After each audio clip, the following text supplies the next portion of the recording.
আসসালামু আলাইকুম এভরিওয়ান। আশা করছি সকলেই সকলের জায়গা থেকে অনেক বেশি ভালো আছেন। আজকে আমি চলে আসছি ডেজার্ট। ডেজার্ট বলতে এটা আমি দুধ সেমাই বানিয়েছি। কিভাবে ঝোল ঝোল দুধ সেমাই বানাবেন সেই রেসিপিটি আপনাদের সাথে শেয়ার করি, চলেন। অনেকে শুকনো সেমাই পছন্দ করেন, অনেকে একটু ঝোল ঝোল। যারা ঝোল ঝোল সেমাই পছন্দ করেন তাদের জন্য আমার আজকের এই রেসিপি। এই ঝোল সেমাই রান্নার জন্য প্রথমেই দুধটাকে ভালো করে রান্না করে নিতে হবে। এজন্য প্রথমে দিয়ে দিচ্ছি দুধের মধ্যে 2টি এলাচ, 2টি তেজপাতা এবং 2টি দারচিনি। এবারে ভালোভাবে দুধের সাথে মিশিয়ে নিতে হবে এবং অপেক্ষা করতে হবে দুধে বলক আসা পর্যন্ত।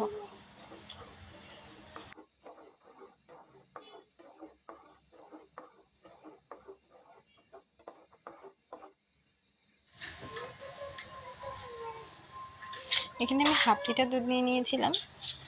তো দেখতেই পাচ্ছেন দুধে বলক চলে আসছে। দুধ যখন এভাবে ফুটতে থাকবে তখন দিয়ে দিচ্ছি চিনি। চিনিটা অবশ্যই সবার নিজ নিজ স্বাদ মতো ব্যবহার করতে হবে। এরপর আরেকটু নাড়াচাড়া করছি যাতে চিনিগুলো গলে যায়।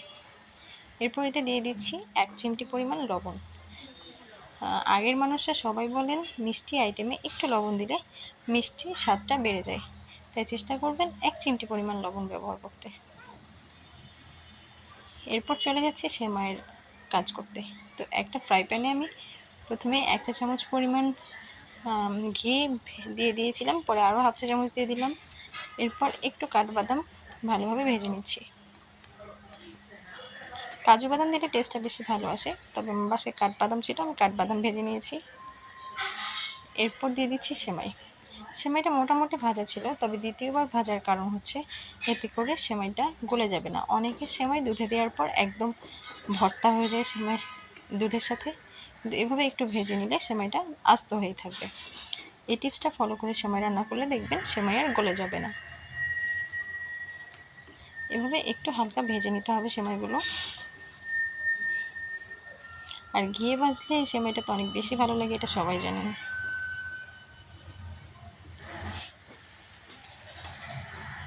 সেমাই মোটামুটি ভাজা হয়ে গেছে, এবারে প্রসেসিংয়ে চলে যাচ্ছি। প্রসেস করার জন্য দুধটাকে হালকা ঠান্ডা করে নিয়েছিলাম। এরপর যেই বাটিতে প্রসেস করব সেই বাটিতে দুধটা ঢেলে নিচ্ছি। একদম ফুটন্ত দুধে সেমাই দিবেন না, এতে করে সেমাইটা গলে যায়। মাঝারি গরম থাকা অবস্থায় দিয়ে দিচ্ছি ভেজে রাখা সেমাইগুলো। এরপর এটাকে নেড়েচেড়ে মিশিয়ে নিচ্ছি। তবে ঝোল কিন্তু এতটা থাকবে না, এইভাবেই দিতে হবে, কিছুটা টেনে নেবে সেমাই। তো অপেক্ষা করব 10 মিনিট। তার আগে বাদাম ভাজাগুলো দিয়ে দিয়েছিলাম। এরপর 10 মিনিট পর দেখেন সেমাইটা এরকম থিকনেসে চলে আসছে।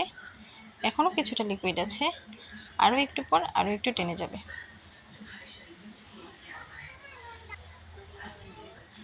তো দেখতেই পাচ্ছেন আরও 5-7 মিনিট পর আমার সেমাইয়ের ফাইনাল লুক। খুব বেশি ঝোলও নেই, আবার খুব কমও না। রেসিপিটি ভালো লাগলে অবশ্যই পাশে থাকবেন। ধন্যবাদ।